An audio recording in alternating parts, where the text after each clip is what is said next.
മണ്ണുത്തി ഇടപ്പള്ളി പാതയിലും മണ്ണുത്തി വടക്കുംചേരി പാതയിലും ഗതാഗതക്കുരുക്ക് രൂക്ഷം. പാലിയേക്കരയിൽ ടോൾ പിരിവ് പുനരാരംഭിച്ചു. ടോൾ നൽകി യാത്ര ചെയ്യുന്നതിൽ പ്രതിഷേധിച്ച് യാത്രക്കാർ. മണ്ണുത്തി ഇടപ്പള്ളി പാതയിൽ ഗതാഗത സൗകര്യം സുഗമമാകുന്നതുവരെ പാലിയേക്കര ടോൾ പ്ലാസയിലെ ടോൾ പിരിവ് നിർത്തിവെച്ച് ഈ മാസം 16-ന് തൃശൂർ ജില്ലാ കലക്ടർ ഉത്തരവിട്ടിരുന്നു.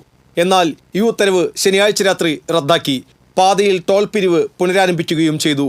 ഗതാഗത തടസ്സം ഒഴിവാക്കാൻ അടിയന്തര നടപടി സ്വീകരിക്കുമെന്ന് നാഷണൽ ഹൈവേ അതോറിറ്റി അധികൃതർ ഉറപ്പു നൽകിയ പശ്ചാത്തലത്തിലാണ് ടോൾ പിരിവ് നിർത്തിവെച്ചുള്ള ഉത്തരവ് കളക്ടർ തന്നെ മരവിപ്പിച്ചത്. അടിപ്പാത നിർമ്മാണത്തിന്റെയും മറ്റ് അറ്റകുറ്റപ്പണികളുടെയും പശ്ചാത്തലത്തിൽ മണ്ണുത്തി ഇടപ്പള്ളി റൂട്ടിലും മണ്ണുത്തി വടക്കുംചേരി റൂട്ടിലും വൻ ഗതാഗത കുരുക്കാണ് അനുഭവപ്പെടുന്നത്. മണിക്കൂറുകളോളമാണ് വാഹനങ്ങൾ കുരുക്കിൽപ്പെടുന്നത്. ടോൾ നൽകിയിട്ടും തകർന്ന റോഡിലൂടെയും കുരുക്കിൽപ്പെട്ടും യാത്ര ചെയ്യുന്നതിൽ യാത്രക്കാർക്ക് പ്രതിഷേധമുണ്ട്. പാലിയേക്കരയിൽ ടോൾ പിരിവ് നിർത്തിവെപ്പിച്ച തൃശൂർ കളക്ടറെ അഭിനന്ദിച്ച് യാത്രക്കാർ രംഗത്ത് വന്നിരുന്നു. എന്നാൽ 3 ദിവസം തികയും മുമ്പാണ് ഉത്തരവ് മരവിപ്പിച്ച് ടോൾ പിരിവ് പുനരാരംഭിച്ചത്. ഗതാഗതം സുഗമമാക്കുന്നതിനായി ചൊവ്വാഴ്ച നാഷണൽ ഹൈവേ അതോറിറ്റി RTO എന്നിവരുമായി റൂറൽ SP ചർച്ച നടത്തുമെന്ന് കളക്ടർ പറഞ്ഞു. TCV തൃശൂർ.